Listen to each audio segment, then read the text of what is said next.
దిగంబరా దిగంబరా శ్రీపాదవల్లభ దిగంబరా శ్రీపాదరాజం శరణం ప్రపద్యే. సంపూర్ణ శ్రీపాద శ్రీవల్లభ చరితామృతము అధ్యాయము 9 కర్మఫల మీమాంస పేజీ 99 నుండి. శ్రీ గణేశాయ నమః, శ్రీ సరస్వత్యై నమః, శ్రీ గురుభ్యో నమః.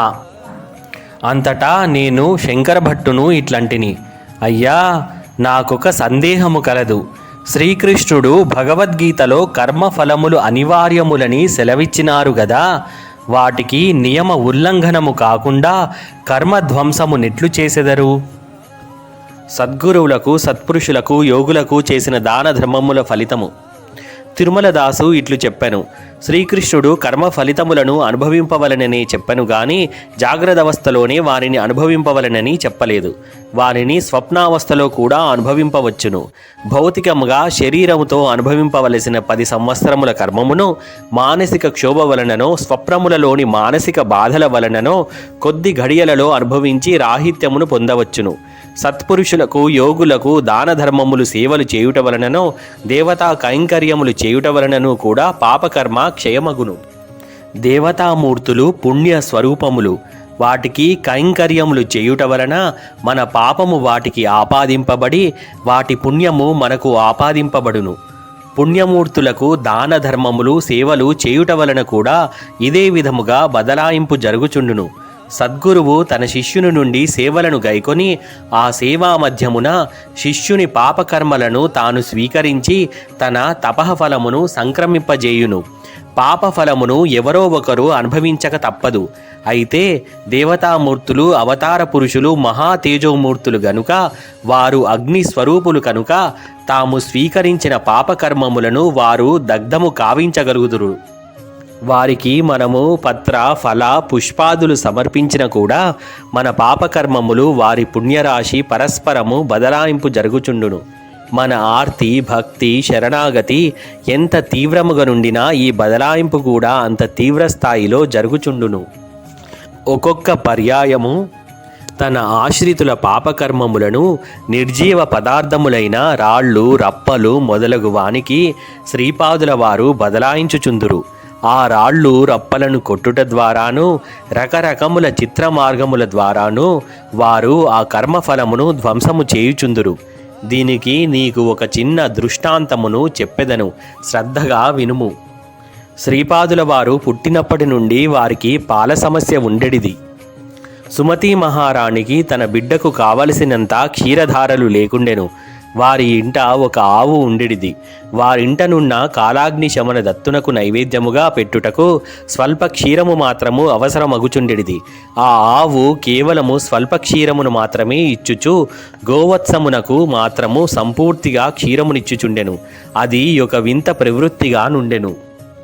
కాలాగ్నిశమన దత్తునికి నైవేద్యముగా నుంచిన ఆ స్వల్ప క్షీరమును ఒక్కొక్క పరి శ్రీపాదుల వారు నైవేద్యమునకు ముందే రహస్యముగా పూజామందిరమున చొరబడి త్రాగెడివారు. అట్టి దినము శ్రీ అప్పలరాజు శర్మగారు దత్తప్రభువునకు బెల్లం ముక్క నైవేద్యమునిడి నిరాహారముగా నుండెడివారు. భర్త నిరాహారముగా నున్న రోజున సుమతీ మహారాణి కూడా నిరాహారముగా నుండెడిది. ఒకవేళ నైవేద్యము పర్యంతము వరకు ఆగిన ఎడల శ్రీపాదుల వారే ఆ క్షీరమును త్రాగెడివారు. తమ వంశములోని ఇంతటి అపూర్వ దివ్య శిశువునకు చాలినంత క్షీరమును కూడా ఇవ్వలేని స్థితిలో నున్నందుకు తల్లిదండ్రులు ఎంతయో విచారించడివారు. సమృద్ధిగా క్షీరమును ఇవ్వగల ఆవును శ్రీ అప్పలరాజు శర్మగారికి ఇవ్వవలెనని వెంకటప్పయ్య శ్రేష్ఠియు, నరసింహవర్మయు అనేక ప్రయత్నములు చేసిరి. కానీ అవి అన్నియును వ్యర్థమాయెను. అప్పలరాజు శర్మ ఎట్టి పరిస్థితులలోనూ దానమును స్వీకరించరు. అది ఆయన వ్రతము. దాన స్వీకరణము వలన పాపము చుట్టుకొనునని వారి అభిప్రాయము. వారు వేద పండితులు గనుక వేద సభలేమైనా జరిగినచో వేద సంభావనను మాత్రమే స్వీకరించెడివారు. వారికి పౌరోహిత్యము వలన రాబడి కూడా తక్కువ. వారు కేవలము వెంకటప్పయ్య శ్రేష్ఠి గారికిని నరసింహవర్మ గారికిని మాత్రమే పౌరోహిత్యము చేసడివారు. వారిరువురు సామాన్యముగా పురోహితులకు ఇచ్చు ద్రవ్యము కంటే ఎక్కువగా ఇచ్చడి సాహసము చేసిన అప్పలరాజ శర్మగారు కోపగించుకొనువారు. అప్పలరాజు శర్మగారు మామగారైన సత్యఋషీశ్వరుల నుండి కూడా ఏమీయును స్వీకరించని వారు కారు. కార్తీక పౌర్ణమి నాడు సుమతీ మహారాణి పుట్టినరోజు. ఆ రోజున మాత్రము బాపనార్యుల ఇంట భోజనము చేసడివారు. వైశాఖ శుద్ధ తదియనాడు అనగా తన జన్మదినము నాడు కూడా మామగారింట భోజనము చేసడివారు. కాలక్రమమున శ్రీపాద జయంతి అయిన గణేష చతుర్థి నాడు కూడా బాపనార్యుల ఇంట భోజనము చేసడివారు. కుటుంబము యొక్క ఈ దుస్థితిని తలంచుకొని సుమతీ మహారాణి ఒకనాడు భర్తతో ఇట్లనెను, నాథా, మా పుట్టినింటి వారు స్థితిపరులే కదా, పైగా వారు కూడా నిష్ఠాగరిష్టమైన శ్రోత్రియ సంస్కారముల వారు. శ్రీమంతులమైన మా మల్లాది వారి నుండి గోవునొక దానిని స్వీకరించుటలో నాకు దోషమేమియును కనబడుటలేదు. శ్రీపాదునికి కడుపు నిండిగా క్షీరమును కూడా ఇవ్వలేని స్థితిలోనున్నాము. మీరు సావధానముగా ఈ విషయమును ఆలోచించవలసినదిగా నా మనవి. అంతటా అప్పలరాజు శర్మ ఇట్లనెను, సౌభాగ్యవతి, నీవు చెప్పడి విషయము బాగుగానే ఉన్నది. సత్యఋషీశ్వరులు పాపరహితులు కావున వారి నుండి గోవును స్వీకరించుట వలన దోషమేమియూ నుండనేరదు. కానీ ఈ విషయమున ధర్మశాస్త్ర ప్రకారము ఆమోదము అత్యావశ్యకము. శ్రీపాదుడు దత్తావతారుడని మహనీయులు చాలామంది తెలిపియున్నారు. శ్రీపాదుని జననమునకు పూర్వము నుండి ఇప్పటి వరకు అత్యంత ఆశ్చర్యకరమైన విషయములు నడచుచున్నవి. ఇది దత్తుని యొక్క నవావతారమే అయిన ఎడల మన ఇంటనున్న గోమాతయే సమృద్ధిగా క్షీరమునీయవచ్చును గదా, లేదా నీకు క్షీర సమృద్ధి కలుగజేయవచ్చును గదా. అదీనుగాక పెద్దవాడైన శ్రీధర రాజశర్మ అంధుడిగాను, చిన్నవాడైన రామరాజు శర్మ కుంటివాడుగాను ఉన్నారే. శ్రీపాదుడు వారిద్దరను అంగవైకల్యము నుండి విముక్తులుగా చేయవచ్చును గదా. నీవు ఈ విషయము మీ నాయనతో చర్చింపుము, లేదా శ్రీపాదుడినే అడుగుము. వచ్చి నా నియమము ఉల్లంఘింపబడి తీరవలసిన విషమ సమస్యను దైవము నాకు సృష్టించుట ఉచితము కాదు. సుమతీ మహారాణి ఈ విషయమును తన తండ్రికి నివేదించెను. బాపనార్యులు మందహాసము చేయుచు ఇట్లనిరి, అమ్మణి, ఇది అంతయును శ్రీపాదుని విలాసమే. శ్రీపాదుడు సమస్యలను పరిష్కరించుటలోనే గాక సమస్యలను సృష్టించుటలో కూడా నేర్పరి. శ్రీపాదుడు దత్తుడేనని నేను యోగ దృష్టితో గమనించి తిని. మన ఇంట గో సమృద్ధి ఉన్నది. గోవునిచ్చుటకు నాకు సమ్మతమే గాక మహాదానంద ప్రదము. దత్తప్రభువునకు గోక్షీరము అత్యంత ప్రీతిపాత్రము. నీ భర్త చెప్పినట్లు ధర్మశాస్త్రము యొక్క ఆమోదము ఆవశ్యకమే. ఆహా, ఏమి విధి వైపరీత్యము! మామ నుండి సొత్తును ఏ విధముగా చేజిక్కించుకొనవలెనోయని పరిపరి విధముల ప్రయత్నించు జామాతలు లోకమున లెక్కకు మిక్కుటముగానున్నారు. అయినా నా అల్లుడు మాత్రము అగ్నిహోత్రముతో సమానము. అతని నియమమును భంగపరచ యత్నించిన మనము వెర్రివాళ్ళ మగుదుము. సృష్టి అందలి పంచభూతముల నుండి స్పష్టమైన ఆమోదము లభించిన గాని నీ భర్త ఈ గోదానమును స్వీకరింపడు. శ్రీపాదుడు తన అన్నలిద్దరినీ అంగవైకల్యము నుండి విముక్తులను చేసినచో మీ కుటుంబముతో తనకున్న రుణానుబంధము తెగిపోవును. రుణ విముక్తుడైన దత్తుడు నీ ఇంట బిడ్డగానుండజాలడు. జగద్గురువై లోకమునుద్ధరించుటకు బయల్వెడలును. అందువలన పొరపాటున కూడా నీవు శ్రీపాదుని వారి సోదరుల అంగవైకల్యమును పోగొట్టమని కోరకుము. సర్వమును కాలాధీనమై ఉన్నది. ఆ కాలము శ్రీపాదుని అధీనమై ఉన్నది. శ్రీపాదుడు సంకల్పించిన నీకు క్షీర సమృద్ధి కలిగి తీరును. అయితే శ్రీపాదునితో నీకు రుణానుబంధము నశించును. రుణ విముక్తుడైన ఈ దత్తప్రభువు మన కుటుంబములకు పరిమితుడుగాక విశ్వగురుత్వము వహింప గృహము నుండి పలాయనము చిత్తగించును. శ్రీపాదుడు సంకల్పించిన మీ ఇంటనున్న గోవు క్షీర సమృద్ధమై తన వింత ప్రవృత్తిని విడనాడి క్షీరమునొసంగును. అప్పుడు అసలు ఈ సమస్యయే తల ఎత్తదు. కావున నీవు కొంతకాలము ఓరిమి వహించుము. దత్తుడు కల్పించిన ఈ విషమ సమస్యను దత్తుడే పరిష్కరించును అని తెలిపెను. అంతటా శంకర భట్టు, అయ్యా, శ్రీపాదుల వారి అన్నలిద్దరును అంగవైకల్యముతో జనించుటకు గల కారణమేమి? దానికి కుటుంబపరమైన కర్మదోషములున్నవా అని ప్రశ్నించెను. అంతటా తిరుమలదాసు ఇట్లనెను, నాయనా, శ్రీ దత్తాత్రేయుల వారు సాయం సంధ్యలో అవతరించిరి. శ్రీపాదుల వారు ఉషాకాలమున అవతరించిరి.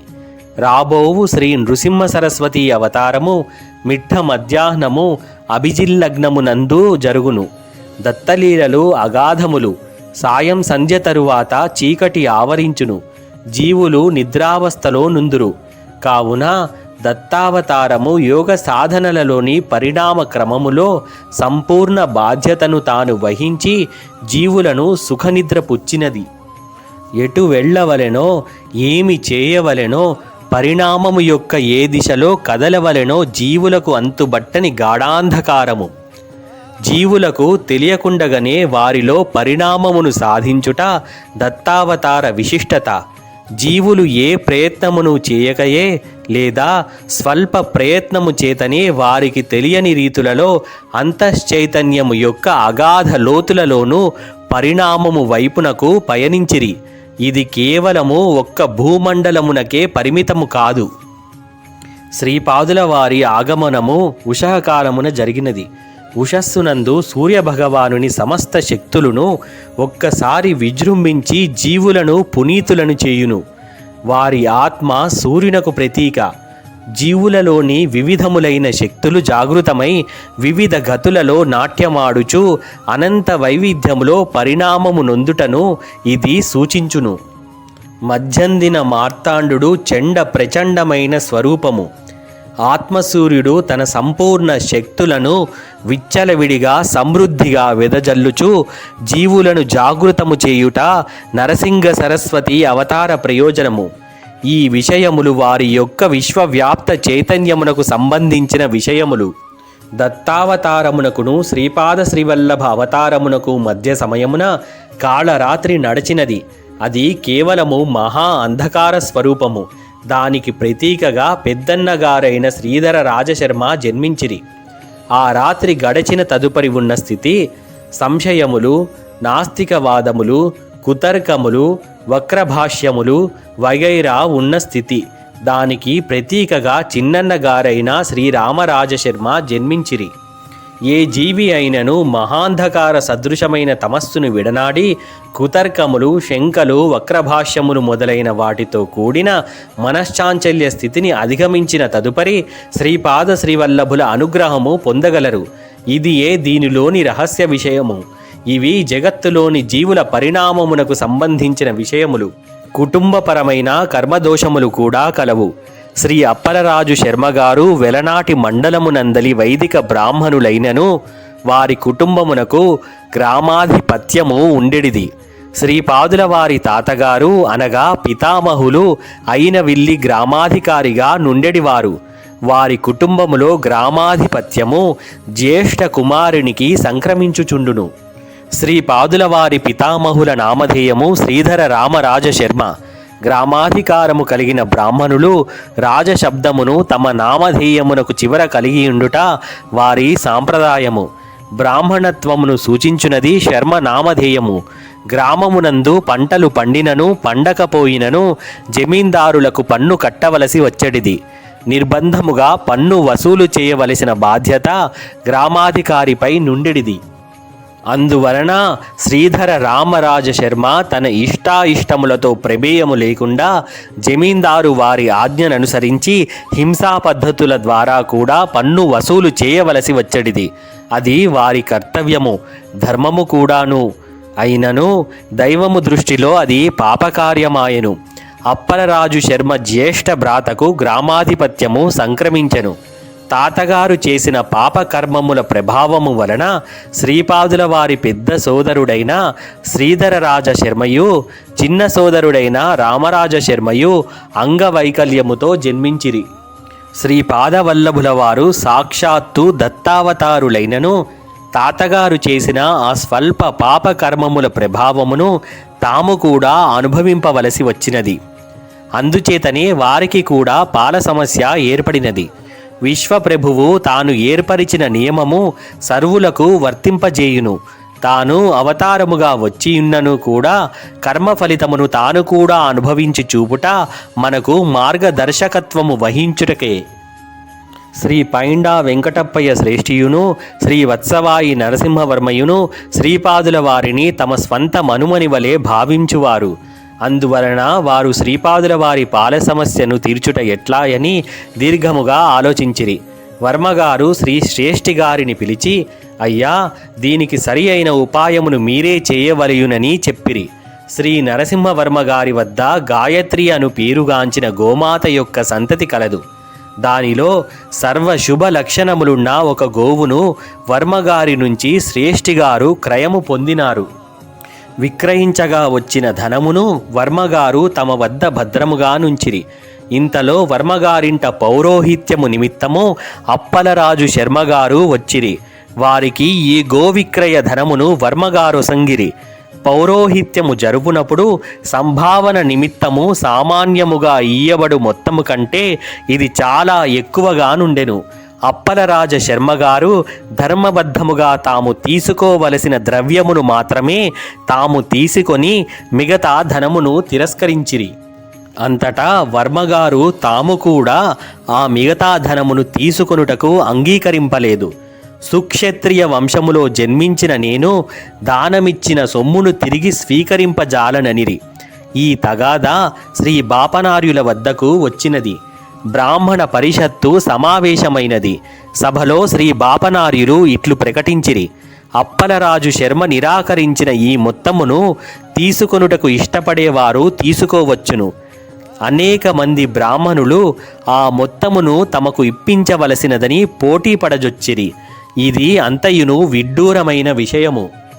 అంతటా తరుణ వయస్కుడైన పాపయ్య శాస్త్రియను బ్రాహ్మణుడు ఇట్లు చెప్పెను: శ్రీపాదుడు దైవాంశ సంభవుడు కాడు. దైవమే అయిన ఎడల ఈ విచిత్ర పరిస్థితి ఏల దాపురించును. శ్రీపాదుడు దత్తుడే అయినచో తన ఇద్దరు సోదరులను అంగవైకల్యము నుండి ఏల కాపాడడు. జరిగిన కొన్ని సంఘటనలు కేవలము యాదృచ్ఛికములు. గోరింతలను కొన్నంతలుగా చేసి చెప్పుట మహానేరము. నేను దత్తభక్తుడను. శ్వేతార్క రక్షను కూడా గురువు నుండి పొందినవాడను.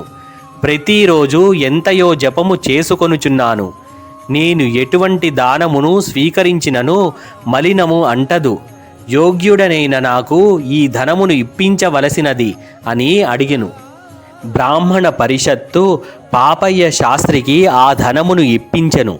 ఆ ధనము ఒక మంచి గోవును సంపాదించుకొనుటకు తగినంత ధనము. సభ ముగిసిన తదుపరి విజయ గర్వముతో పాపయ్య శాస్త్రి ఇంటికి పోయెను. అప్పుడు వాని మేనమామ తన ఇంట నుండెను. ఇరువురికి ఇష్టాగోష్ఠి జరిగెను. భోజనము చేసి వెళ్ళమని పాపయ్య అడిగెను.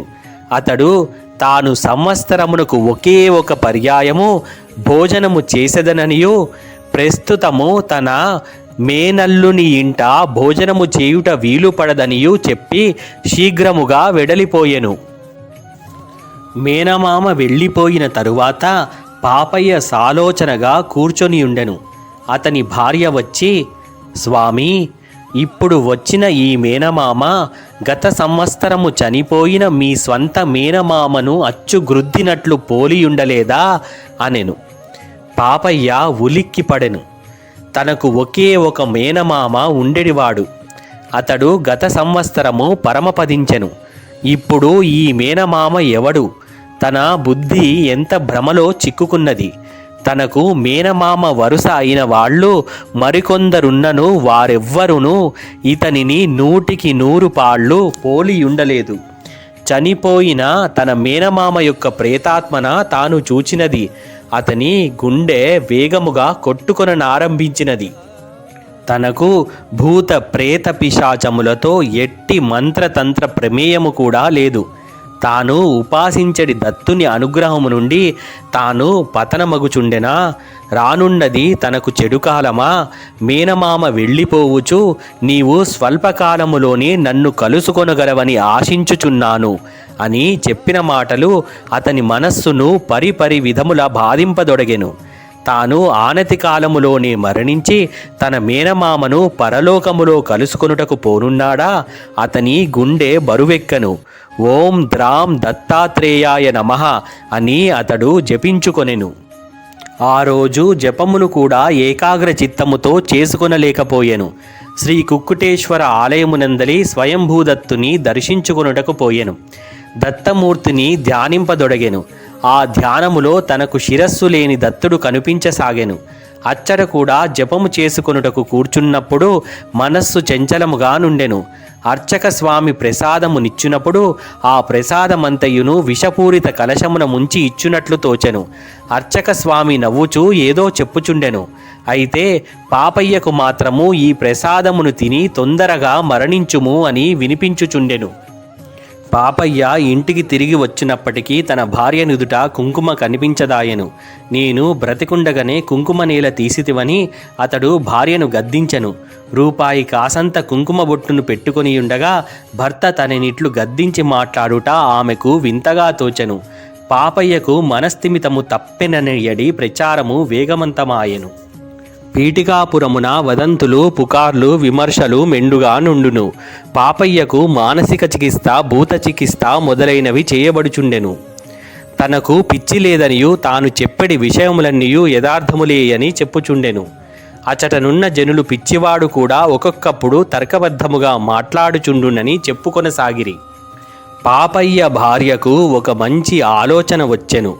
తన భర్త శ్రీపాదుని నిందించిన కుకర్మకిది ఫలితమని ఆమె తలపోసెను.